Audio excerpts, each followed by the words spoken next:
দিন দুয়েক আগে বোর্ড সভা শেষে প্রেস কনফারেন্সে এসেছিলেন নাজমুল হাসান পাপন সহ আরও বেশ কয়েকজন বিসিবির কর্মকর্তা। সেখানে সাংবাদিকদের পক্ষ থেকে জানতে চাওয়া হয়েছিল যে এই যে বিশ্বকাপ শেষ হলো বাংলাদেশের টি-20 বিশ্বকাপ, যেখানে বাংলাদেশ 3টা ম্যাচ জিতেছে, নিজেদের ইতিহাস গড়েছে, প্রথমবারের মতো সুপার 8-এ খেলার সুযোগ পেয়েছে, সেই বিশ্বকাপের রিপোর্টটা প্রধান কোচ কিংবা অধিনায়ক বা আরও যারা টিম সংশ্লিষ্ট যারা আছেন সেখানে ছিল, তারা তথ্যটা জমা দিয়েছে কিনা, রিপোর্টটা জমা দিয়েছে কিনা।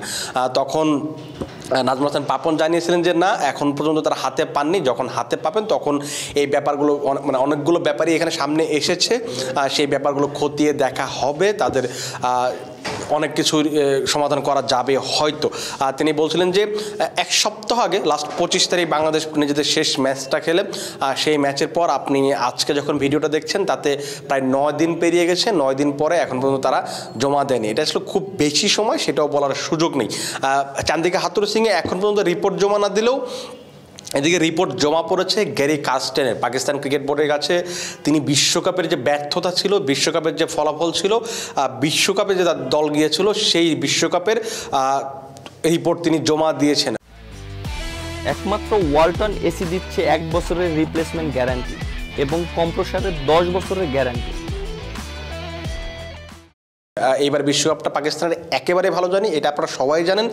তারা প্রথম ম্যাচেই যুক্তরাষ্ট্রের কাছে হেরে যায়, পরের ম্যাচটা ভারতের কাছে হেরে যায়। সো দুটো ম্যাচ যখন হেরে যায়, তারপর তাদের আর সুপার 8-এ খেলার স্বপ্ন আসলে খুব বেশি ছিল বললে ভুল হবে।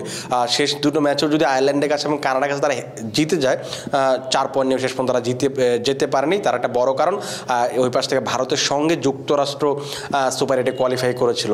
এরকম একটা ব্যর্থতার বিশ্বকাপ শেষ হওয়ায় পাকিস্তানকে অনেক বেশি সমালোচনা হচ্ছে, বাবর আজমকে নিয়ে কথা হচ্ছে, বা আরও যারা ক্রিকেটার আছেন, মোহাম্মদ আমির, ইমাদ ওয়াসিম, শাহিন শাহ আফ্রিদি, হারিস রৌফ, প্রত্যেককে নিয়ে কথা হচ্ছে। গতকাল পেশোয়ারের খুব সম্ভবত সাংবাদিকদের সঙ্গে কথা বলেছিলেন মোহাম্মদ রিজওয়ান। তিনি বলছিলেন যে আমরা যে ধরনের পারফরমেন্স করেছি, আমরা যে ধরনের ক্রিকেটটা খেলেছি, দেশকে যেভাবে হতাশ করেছি, তাতে তারা সমালোচনা প্রাপ্য, সমালোচনা মানুষ করবে, এটা খুবই স্বাভাবিক, এই সমালোচনাটা নিতে হবে। যেটা কথা হচ্ছে যে এই বিশ্বকাপে পাকিস্তানের ভুলগুলো কোথায় ছিল, এইটা একটা সবচেয়ে বড় প্রশ্ন।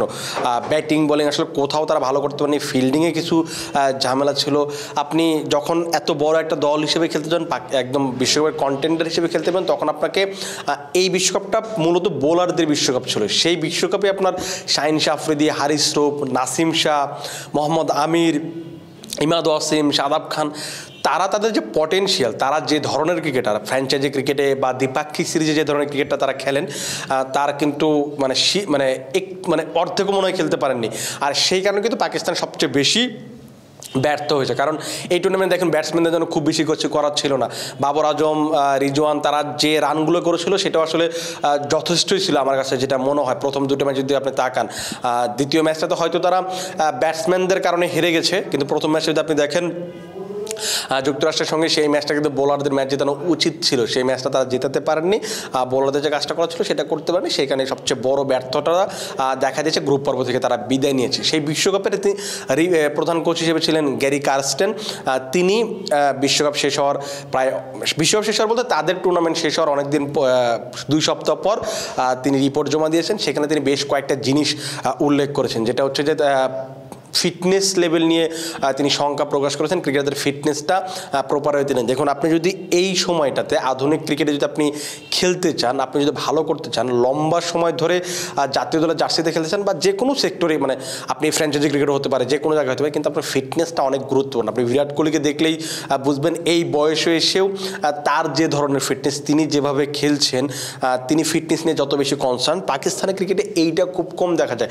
কিছুদিন আগে বেশ কয়েকটা সংবাদ মাধ্যমে বা পাকিস্তানের গণমাধ্যমে এসেছিল যে পাকিস্তানের ক্রিকেটাররা ফিটনেস নিয়ে এত বেশি চিন্তা করে না। একটা সময় নাকি মিকি আর্থার যখন ছিলেন তখন নাকি তাদের ফিটনেস পরীক্ষায় দিতে হতো না, এরকম কিন্তু গুঞ্জনও আছে। তো এইরকম পরিস্থিতির কারণে এইটা একটা বড় ব্যাপার দেখা গেছে। কার্স্টেনের কাছে মনে হয়েছে যে তাদের ফিটনেস লেভেল আরও উন্নতি করতে হবে, এইটা একটা বড় সমস্যা। সেটা নিয়ে কিন্তু খুব সম্ভবত এই যে পরবর্তীতে তারা যখন সিরিজ খেলবে, পরবর্তী সিরিজটা বাংলাদেশের বিপক্ষে টেস্ট সিরিজ, সেই সিরিজের আগে নিশ্চিতভাবে তারা এখন ক্যাম্প করবে বা আনুষঙ্গিক যে ব্যাপারগুলো থাকবে সেগুলো তো করবে, ফিটনেস লেভেলটা সাম্প্রতিক সময়ে বাড়ানোর চেষ্টা করবে, এটা একটা ব্যাপার থাকবে। আর একটা সবচেয়ে বড় যে অভিযোগ সেটা হচ্ছে ডিসিপ্লিন। পাকিস্তানের ক্রিকেটের ডিসিপ্লিন নিয়ে অনেক সময়ই কথা হয়েছে, অনেক ক্রিকেটার, অনেক বড় বড় ক্রিকেটার অনেক সময় ডিসিপ্লিন মানেননি, এরকম ছিল। এই বিশ্বকাপেও কাজাখস্তানের চোখে ডিসিপ্লিন সমস্যাটা দেখা গেছে, কিন্তু কোন ক্রিকেটার স্পেসিফিকভাবে ডিসিপ্লিন মানেননি বা কোনো কিছু করেননি সেইটা তিনি স্পেসিফিক বলেছেন কিনা পিসিবি বলতে পারবে। সংবাদ মাধ্যমে যে তথ্যগুলো এসেছে সেখানে কারো নাম আসেনি যে কেউ ডিসিপ্লিন বা শৃঙ্খলা ভঙ্গ করেছে বা কিছু একটা করেছে, এরকম কিছু নির্দিষ্ট কোনো তথ্য আসেনি। কিন্তু তিনি সেখানে বলেছেন যে ক্রিকেটে আরও ডিসিপ্লিন হতে হবে। আন্তর্জাতিক ক্রিকেটে আপনি খেলতে চান, আরও যদি লম্বা রেসের ঘোরা হতে চান, আপনাকে ডিসিপ্লিন হওয়াটা খুবই গুরুত্বপূর্ণ। একটা অ্যাথলেটের জন্য আপনি ডিসিপ্লিন না হলে কখন আপনি টপ লেভেলের অ্যাথলেট হতে পারবেন। আপনি যাদের কথাই বলুন না কেন, যারা এই সময়ে সেরা বা আগে যারা সেরা ছিল তাদের দিকে আপনি তাকালে বুঝবেন তারা সময়, শৃঙ্খলা, এই দিকগুলোতে সবসময় তারা সোচ্চার ছিলেন। সেটা আপনাকে হতেই হবে। আরও একটা জিনিস যে গেম অ্যাওয়ারনেসের একটা ব্যাপার থাকে, আপনাকে গেম অ্যাওয়ারনেসটা অনেক গুরুত্বপূর্ণ।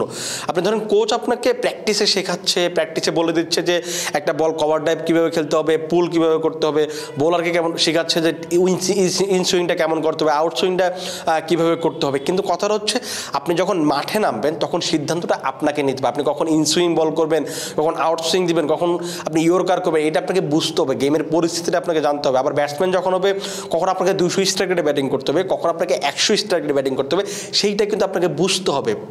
আমি একটা উদাহরণ দিতে পারি যে বাংলাদেশ এবং সাউথ আফ্রিকার ম্যাচের কথা আপনার মনে থাকার কথা। সেই ম্যাচ শেষে হেনরিক ক্লাসেন প্রেস কনফারেন্সে এসেছিলেন। তিনি তখন বলেছিলেন যে আমাদের এই ম্যাচটা দেখে মনে হয়েছিল যে আমরা যদি টি-20 ক্রিকেটটা খেলি, এটাকে আমরা টি-20 ক্রিকেট খেলতে পারবো না। তারা ওয়ানডের চেয়েও ধীর গতি খেলার চেষ্টা করছে, এমন টেস্ট ক্রিকেট না, বাট ওয়ানডের মতো করে খেলার চেষ্টা করেছিল। শেষ পর্যন্ত সেই ম্যাচটা তারা জিতে গিয়েছিল এবং সেই সময় রান তারা পেয়েছিল।